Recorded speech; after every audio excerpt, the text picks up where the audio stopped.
ओम नमस्कार। स्वागत है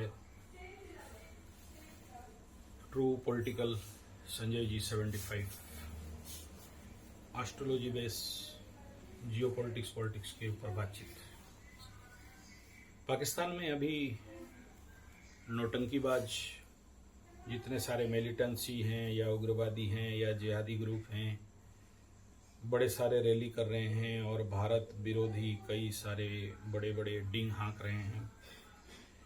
और ये परिस्थिति स्वाभाविक बात है, हम सभी लोगों के लिए एक चिंतनीय और परेशानी भरा परिस्थिति बिल्डअप हो सकता है, इसमें कोई दो राय नहीं है। लेकिन इस वीडियो के माध्यम से मेरा बात अगर पाकिस्तान तक पहुंच जाए तो मैं आप सबको बता देना चाहता हूं।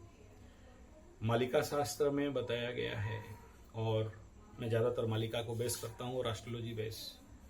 अगर आप प्रथम विश्व युद्ध और द्वितीय विश्व युद्ध का परिस्थिति और ग्रह गोचरीय स्थिति और मैदिनी ज्योतिषी को थोड़ा भी मानते हैं या समझते हैं, आप बोलोगे हम लोग तो मानते नहीं हैं, तो अलग बात है।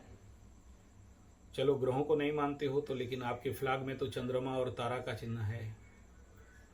तो हम लोग यहाँ पर 28 तारा 27 तारा नक्षत्र को देखते हैं। चंद्रमा हमारे कुंडली में मुख्य रहता है, और पाकिस्तान के कुंडली में अभी जो दशा अंतरदशा और भारत की कुंडली का दशा अंतरदशा को मद्देनजर रखते हुए, और सबसे इम्पोर्टेंट बात यह है कि मीन में शनि जाएगा, मेष में शनि जाएगा।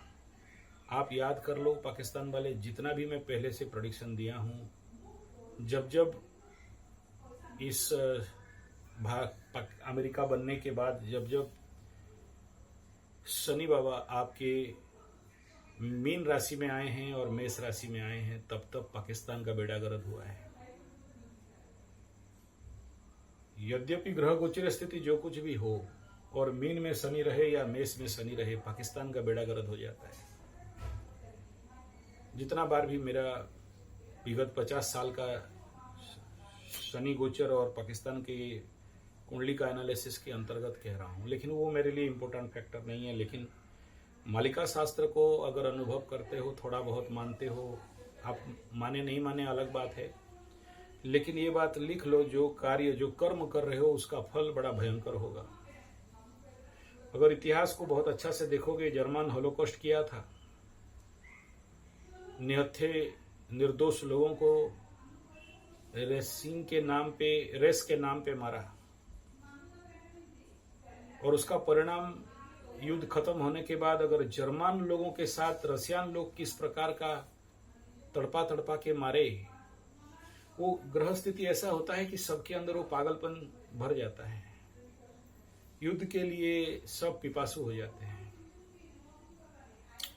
चाइना, आप जिसको बाप समझते हो, उस चाइना के साथ जापानीज लोग होलोकॉस्ट किए थे, और जिस प्रकार का नरसंहार हुआ था, आप उस हिस्ट्री को जाके देख लो। इंडिया में जालियाना बाग हुआ, किस प्रकार का नरसंहार, काला पानी का नरसंहार। और आप लोगों के द्वारा पाकिस्तान के हिंदुओं के ऊपर जो भयंकर अत्याचार, और वर्तमान समय में जो बेलूचिस्तान, सिंध, खैबर पख्तूनवा आपके विरोध में खड़े हैं, और आप कुंडली कह रहा है कि भाग होके 4 भाग हो जाओगे। वो प्रॉब्लम नहीं है, आपको आदत है, बांग्लादेश चला गया, वो प्रॉब्लम नहीं है। लेकिन problem, I am worried about what, मेरा दुख और मेरा चिंता आप लोगों के लिए है। ठीक है, आप लोग क्रोधित हो सकते हो, आप लोग हिंदुओं के प्रति, भारतीयता के प्रति आपके मन में हिंसा, असहिष्णुता, जिहाद रह सकता है, लेकिन हमारा खून उसके लिए नहीं बना है। लेकिन कहने का तात्पर्य यह है कि इस समय कल्कि अवतार का भयंकर जागरण हो रहा है,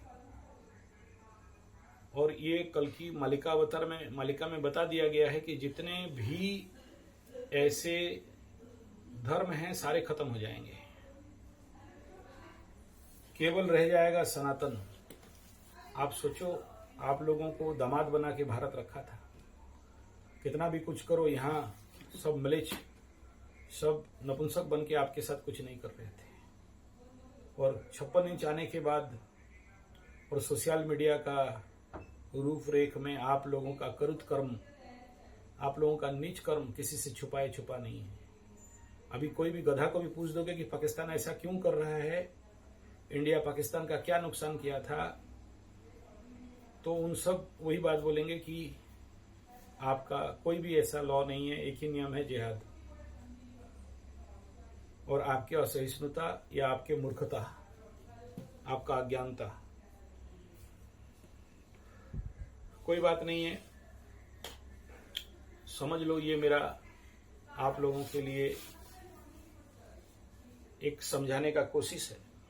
समझ जाओ तो बहुत अच्छा बात है, नहीं समझो तो कोई, मैं बता दे रहा हूं, कोई इंडिया आपको मारने नहीं जाएगा। इंडिया बना भी नहीं है मारने के लिए। मारना होता तो इस बार 4 दिन में सीज फायर नहीं करता, ठोक ठाक देता सब। आपका कर्म ही आपको मार देगा। आपके जो जिद्दीपन है, अहंकारपन है, अज्ञानता है, मूर्खता है और जानबूझ के निहत्थे लोगों को मारने के लिए कोई भगवान कभी सहन नहीं कर सकता है। हो सकता है आपके पाकिस्तान का धर्म ग्रंथ में लिखा हुआ हो, निहत्थे लोगों को मारना और जो आपके धर्म के लोग नहीं हैं उनको मारना आपके लिए अगर बड़े शान का काम है तो याद रखना आपका कर्म ही आपको विनाश कर देगा। और ऐसा विनाश करेगा कि आप हजम नहीं कर सकते। और कल की अवतार जागरण हो चुका है। बिना कल की अवतार के ऐसे काम नहीं हो सकता था भारत में। कांग्रेस टाइम पीरियड से लेके बाकी जितने भी हमारे देश के नपुंसक शासन आए, आज 56 इंच और सोशल मीडिया के माध्यम से जो खुल्लम खुल्ला आपके गुप्त रहस्य लोगों के सामने प्रकट किया जा रहा है और विश्व पटल भी आपको देख रहा है और समझ रहा है कि आपका लक्ष्य क्या है। आपका जो फैक्ट्री है उग्रवादी बनाने का, मिलिटेंसी बनाने का, जिहादी बनाने का जो फैक्ट्री है, विश्व पटल में सबको धीरे धीरे पता चल जा रहा है कि ये कुत्ता का टेढ़ी पूंछ है, ये कभी सुधरेगा नहीं और सीधा होगा नहीं। यानी इस पूंछ को, अगर इस पूरा विश्व को बचाना है तो पूंछ को काटना ही पड़ेगा, तभी ये कुत्ता पालतू बनेगा।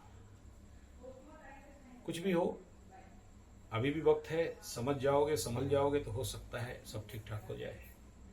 लेकिन वही आदत बना के रखोगे तो बेलूचिस्तान तो डिवाइड होगा, बाकी भी कटेंगे। और याद रखना अभी 7.5 चल रहा है। आप जो सोच रहे हो तुर्की से लेके, चाइना से लेके, अमेरिका से लेके, अजरबैजान से लेके और भी कोई देश आपको अगर सोच रहे हो कि सहायता कर रहे हैं और आपको जो पैसा दिए हैं कहीं नहीं रहेगा, 7.5 में सब चला जाता है। आप देख लो, जितने सारे 7.5 अफेक्टेड लोगों को देख लो। तो शनि जब द्वादश में जाता है तो कहीं से भी कितना कमाई हो जाए वो चला जाता है। अच्छा बात है, मेष राशि लग्न का कुंडली राहु एकादश में है। राहु एकादश में जिस दिन आया, ट्रम्प चाचा और IMF आपको पैसा दे दिया, लेकिन देखना एक फूटी कौड़ी पाई भी नहीं बचेगा। थोड़ा अब हम भारतीय लोगों के ऊपर दया नहीं करते हो तो अपने लोगों के ऊपर दया करो यार। रोटी 4000, आटा 400 रुपया किलो हो रहा है, गैस मिल नहीं रहा है, प्लास्टिक में गैस भर के लोग जला रहे हैं। तो कुछ तो थोड़ा ख्याल करो मानविकता का, वरना जब लोग भड़केंगे तो पता नहीं आप लोगों के साथ ये आपका कर्म किस प्रकार का दंड लेगा, बदला लेगा। शायद आप लोगों को कभी आपकी समझ और सोच से बहुत परे रह सकता है। और आप लोगों का इस प्रकार का हरकत, ये उग्रवादी वाला हरकत, ये धर्म के नाम पे निष्पाप लोगों को मारने का हरकत, और ये जो भी एटम बम सब जो धमकी उनकी चला रखे हो, ब्लैकमेलिंग चला रखे हो, ये सब विश्व दरबार में ऑलरेडी आप एक्सपोज हो चुके हो। और ऑपरेशन सिंदूर आपको आपका जवाब दे चुका है। इसलिए ये समझ लीजिए कि आपको आखिरी समझाने का कोशिश है। समझ जाएं तो विश्व का कल्याण होगा। आप भी बचोगे, हम भी बचेंगे। धन्यवाद, नमस्कार।